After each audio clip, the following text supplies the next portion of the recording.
Welcome back, guys. So in our last lesson, when you actually had notes a couple of days ago, we talked about how we divide a nucleus and we make identical daughter cells, which is called mitosis. All right. So we said in some of our activities that one of the important things that mitosis did was allow single cellular organisms to divide and to make more. So that would be considered asexual reproduction, which is kind of what we're starting with today, because they don't have to have sex to have offspring. They just split in half to make babies that way. So after we talk about that, we're going to talk about the alternative, which is sexual reproduction. Guys, we're not going to get into no sex ed talk, so don't get too excited, okay? We're just going to talk about kind of referring back to our anchor phenomenon, right? Remember our anchor phenomenon, if you can remember all the way back there, we had two cats that were siblings, right? There was the girl cat and the boy cat, and the girl cat had a tail and the boy cat didn't. So we're going to talk about how siblings get different genetics in today's lesson, okay? So let's start with asexual reproduction. A means absent or without, so no sex is involved. So these are some protists right here in this picture that look suspiciously like telekinesis, right? Like they are dividing. Or, wow, that's not the right word, telophase. Y'all, this is what happens when I'm talking to myself in front of a computer, okay? So they are making babies from themselves. They are just dividing in half. So offspring are produced by only one parent. They don't need two. So here are lots of examples. So a parent passes all of its genes to its offspring. They're genetically identical.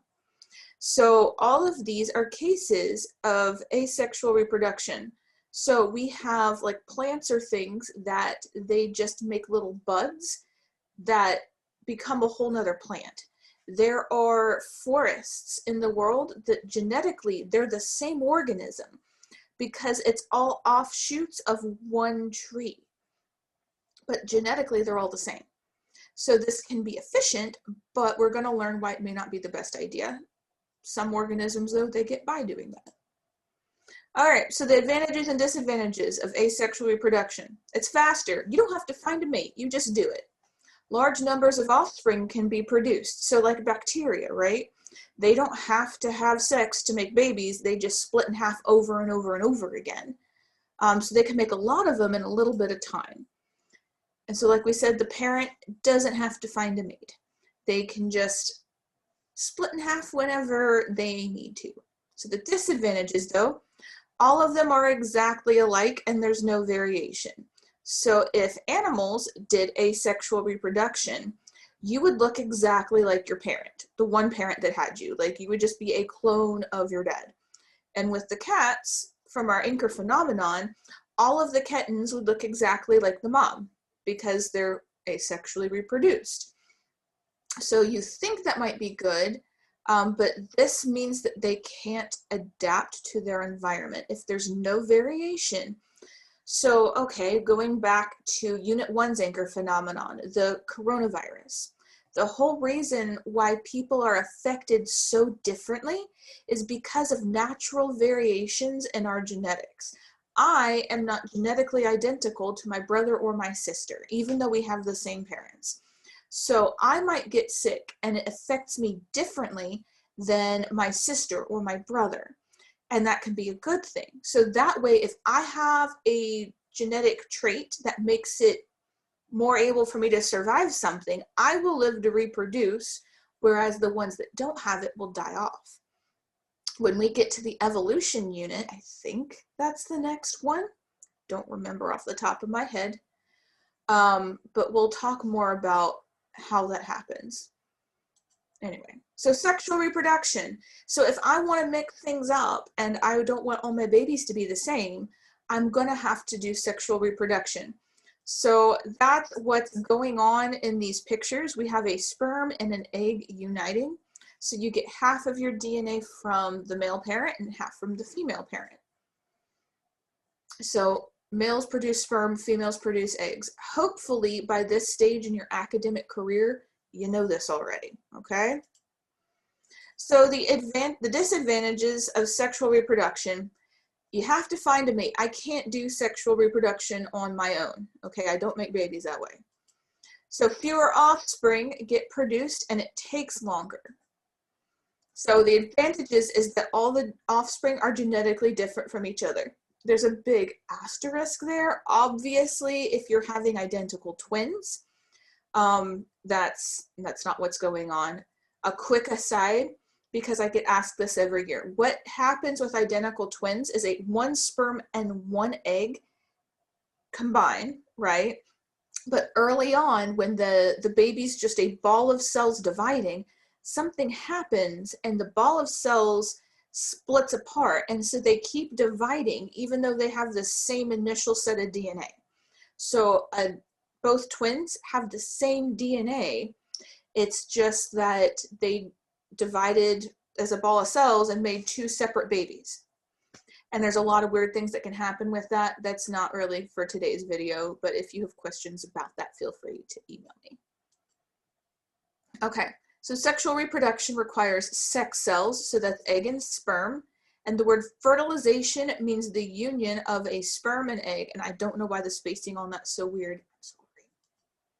So a zygote is just a fertilized egg. We're not going to get super into these terms, but they're things you need to be aware of. Okay, so cell division and chromosome number. So if an organism is the result of sexual reproduction, it has two sets of chromosomes. So I've got one set from my mom and one set from my dad.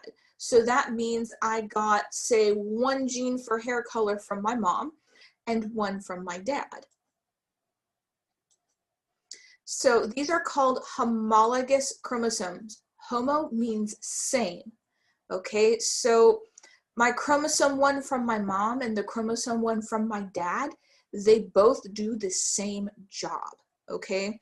So chromosome 1, if it had hair color on it. So I have one version I got from my mom and one from my dad. Remember we said that DNA was a bit like recipes, right? And you know, when you go over to like the grandma on your mama's side and then the grandma on your daddy's side, that they may cook like Thanksgiving dinner just a little bit different, right? They've got different recipes for the same thing. So like my grandma Wright's recipe for turkey may not be the same as my grandma Vance's. So my mama's recipe for hair color isn't quite the same as my daddy's. And that's okay, we want that. Those variations are important. That's why they're homologous. They're doing the same job. It's still a recipe for hair color. It's just mamas and daddies are a little bit different. Okay, so homologous chromosomes, they're the two copies. One comes from mom, one comes from dad. They carry the same genes, so recipes for the same things, but they have different expressions. So they both have a hair color gene. It just maybe does different. Okay, so we're going to go into another vocabulary word, diploid. So di means two, so that means that there are two of each kind of chromosome in a cell. The symbol for diploid is 2N. I want you to stop, write this definition, like write this right here. Diploid means there's two of each kind of chromosome, and we represent that with 2N. This is going to be on your quiz 100,000,000%. Make sure you know this. Okay, so N is just the number of different chromosomes and organisms have. Humans are 2N because we have two of each kind. There are organisms that do different things with that. Plants can be 4N sometimes. So diploid ones have two complete sets of chromosomes. So we have two. So in mitosis, one 2N cell becomes two 2N cells. So in mitosis, I'm taking one cell that has two copies of each chromosome and I'm dividing it in half and make two cells that are both 2N. So they're identical, right? So if I started with one that's a 2N, I come out with two of them that are 2N. I just made a copy in the copy machine. So in gametes, so what I want you to think about for just a second, I'm going to put this up here. It says that they have half. Why is it important that an egg and a sperm only have half the normal number of chromosomes? Okay, So if I didn't have just half in an egg and half in a sperm, when I put them together, instead of being a 2N cell, it'd be 4, right? So I'd have 2 copies coming from mom and 2 from dad. So that would be way too much information. Humans and other animals, they can't tolerate that extra information. The baby would die. So we have to make sure it's 1N. You need only one full set of DNA, or like, you know, 1 half from mom, 1 from dad. Your body is only equipped to handle 2 versions of each gene. If you have more than that, bad stuff happens. So gametes of the human body, so an egg has 23 chromosomes, a sperm has 23, so a zygote, the fertilized egg, has 46. You're supposed to have 46. You want that. That's good. So 1N plus 1N equals 2N. That's what we're getting at.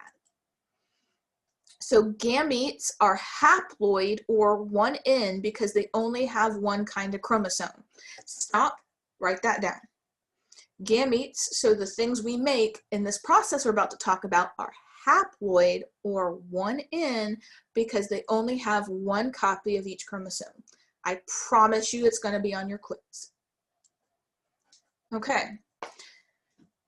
So now we need to figure out, so how do we get 1N cells? Like, we know we need them, but how do we do that? So we're going to talk about a process called meiosis, because this is going to be how we get from a 2N cell to 1N. Because I got to make them some kind of way, right? So this is how we're going to do it. So meiosis is a process of reduction division in which the number of chromosomes per cell is cut in half through the separation of homologous chromosomes. So we're going to get into that. But just meiosis, it's reduction division. It's making 1N cells, not 2N. So meiosis occurs in sex cells only. Okay? Its purpose is to reduce the number of chromosomes in eggs and sperm by half. And we're going to proceed. We start by replicating DNA, just like mitosis. You're going to need to know that on your quiz too. Meiosis also starts by duplicating DNA. But unlike mitosis, I then divide twice. So there's meiosis 1 and meiosis 2. So mitosis, I divide once and I make identical cells. Mitosis, we divide once, make 2 cells. Meiosis or meiosis, or however we want to say it, I've heard it both ways. I divide twice to make 4 1N cells. So this looks like a big awful mess. All right, the top part is meiosis 1, okay? The bottom part is meiosis 2. You're gonna have a drag and drop today, and I'm gonna be nice and not expect you to write the labels and descriptions in. I'm gonna give you the drag and drop one. Okay, so we start with interphase, just like we do in mitosis, because remember, we have to start by duplicating our DNA. So they're going to be labeled with the same names, just we do those stages twice. Okay, so prophase, metaphase, anaphase, and telophase. These look more or less the same as what you're used to. But when I start the whole process over again, now we have the 2's beside them. So I'm just going to tell you right now, you're going to know that you're in meiosis and not mitosis if you see these 2 divisions. If you see there's like 4 cells going on, you know that's what's happening. It's meiosis, sex cell production. I don't do this shenanigans in mitosis. Okay, so meiosis 1, interphase, we replicate chromosomes. It's just like mitosis. So we have the same thing starting here, but what happens differently is there's something called crossing over in prophase 1. That's what's going on with the long ones. They line up the sets of homologous chromosomes and they can switch genetic information. It's called crossing over. There should be a slide on it later. So then metaphase, we're lining up the pairs of sister or the homologous chromosomes, and then we're breaking them apart. So the sister chromatids are still attached, But what happens, I duplicated all of my chromosomes, right? The ones from mom and the ones from dad. So what's going to happen is I keep the duplicated sets together in meiosis for this stage, and I'm separating out the chromosome for hair color from mom and the one from dad. So one's going to go in one, one's going to go in the other. So already we're seeing some mixing up and some differences, right? So one cell's going to have the chromosome I got from my dad, and one's going to have the one from my mom. They're not identical anymore. So then mitosis 2, this is where I finally divide my sister chromatids. So meiosis 1 results in 2 haploid cells. So they only have one version of each gene, they're just duplicated right now. So it's still considered 1N. So prophase 2, I'm going to start breaking apart sister chromatids. This is where we're doing more or less the same job that we do in mitosis. And we're going to end up with 4 new cells that are 1N, and none of them are going to be genetically identical. Genetically identical. I think that sounds right. Guys, it's been a long morning already. Okay, so I know that was a lot, and I fully expect you to use these slides or this video, like rewind and go back when you're doing your drag and drop. That's fine. So let's talk about the importance of meiosis. Like, why do we go to all this bother? Miss Vance, why are you showing me this shenanigans? So let's talk about why it's important. So we make a 2N cell into 4 1N cells. So the chromosome number of the egg and sperm is cut in half to ensure the zygote, or the baby, will have a proper number of chromosomes. This is why we got to do it. We got to make sure that you have just a complete set of DNA and not a whole bunch of extra information. So crossing over happens during prophase 1. 100% guarantee this is on your quiz. Write it down. Okay, prophase 1 is where crossing over happens. So the pairs of chromatids, so my duplicated chromosomes, like my one from mom, my one from dad, I duplicated them and then I line them up next to each other. What can happen is, see how they're overlapping? They can swap pieces of chromosome that do the same thing. So this produces something called a tetrad. Tetra means 4. So there's technically 4 copies of the hair colored gene right here. It's just I can do some swapping. So there's 4 chromatids. So chromatids within a homologous pair can twist around and break off and reattach. So you see in the picture, the red ones from mom and the blue ones from dad. They can twist around each other and trade parts. So I'm shuffling my deck of cards even a little bit more. So this is crossing over. So I'm exchanging genetic information between homologous chromosomes. So if these words are too much, I want you to stop and look at the picture. You see that the blue one and the red one traded some parts, okay? That's crossing over. So my gene for hair color, or that chromosome I got from my mom, it's not the same as it was when I got it because it swapped up a little bit with the one from my dad.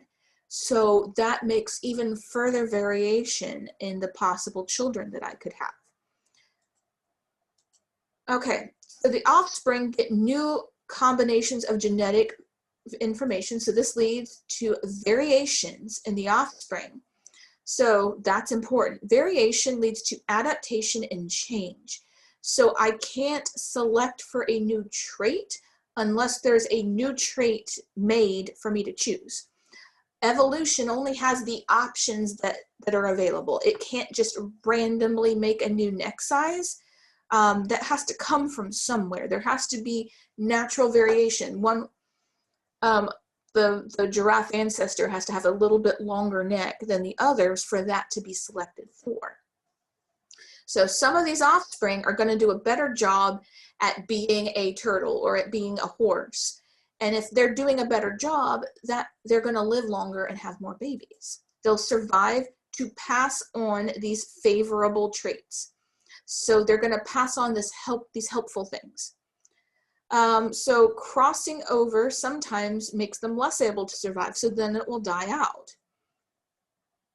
So unfavorable genes tend to leave the gene pool and favorable ones tend to stay.